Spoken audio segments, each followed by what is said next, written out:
Indissociable du concours de l'Eurovision, Stéphane s'est confié à Marie-France sur ce pari fou qu'il a gagné. La finale de l'Eurovision 2025 a lieu ce samedi 17 mai 2025 à Bâle, en Suisse. Pour représenter la France cette année, Louane et son titre émouvant, Maman. À la présentation, Laurence Boccolini et Stéphane Bern. Malgré un emploi du temps chargé, l'animateur de 61 ans ne rate jamais une édition, un dévouement dont il a fait part à Marie-France. Proche de son public depuis des années, Stéphane Bern ne manque jamais l'occasion de partager l'Eurovision.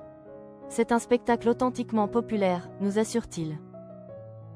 Un rendez-vous télévisuel qu'il ne manquerait pour rien au monde.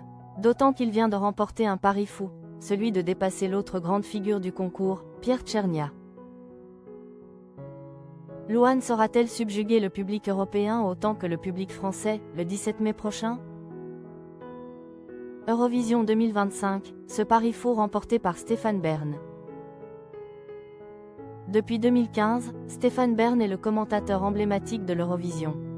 Tantôt entouré de Marianne James, d'André Manoukian et Laurence Boccolini, sa co-animatrice actuelle, le présentateur est dans son élément depuis une décennie. Pour autant, il n'a pas été le premier à marquer de son empreinte le concours. En effet, Pierre Tchernia l'avait fait avant. Mais cela, c'est du passé. Je l'ai battu, s'amuse Stéphane Bern. Star de la télévision des années 1960 et 1970, Pierre Tchernia vient donc de perdre sa place au profit de l'animateur de Secrets d'Histoire. Je suis très content de ce pari remporté, surenchérit le journaliste, avec humour. Un record qu'il pourrait perfectionner encore lors des futures éditions de l'Eurovision. D'autant que son public continue de le suivre. Stéphane Bern heureux de présenter l'Eurovision, ses mots tendres à son public. En véritable couteau suisse de la télévision française, Stéphane Bern peut compter sur le public pour le suivre dans ses nouvelles aventures. Je pense qu'il faut explorer tous les horizons, nous confie-t-il et d'ajouter. À part la chanson et la musique où je ne suis pas bon, j'aille jouer au théâtre, j'aille du cinéma, je fais de la fiction, je suis animateur de radio, de télé. Je pense que Jai peut être conscience de notre propre finitude et Jai envie de tout explorer, s'enthousiasme le sexagénaire.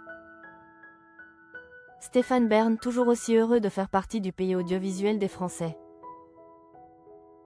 Cela me permet aussi de rendre aux autres à la hauteur de ce qu'on me donne, conclut Stéphane Bern, conscient de cette longévité offerte de bon cœur par les téléspectateurs. En attendant ses futurs projets, l'animateur va présenter l'édition 2025 du concours de chant européen, qui s'est depuis ouvert à l'Australie. Les pronostics vont bon train. Et Louane pourrait rentrer dans l'histoire, 48 ans après Marie-Myriam.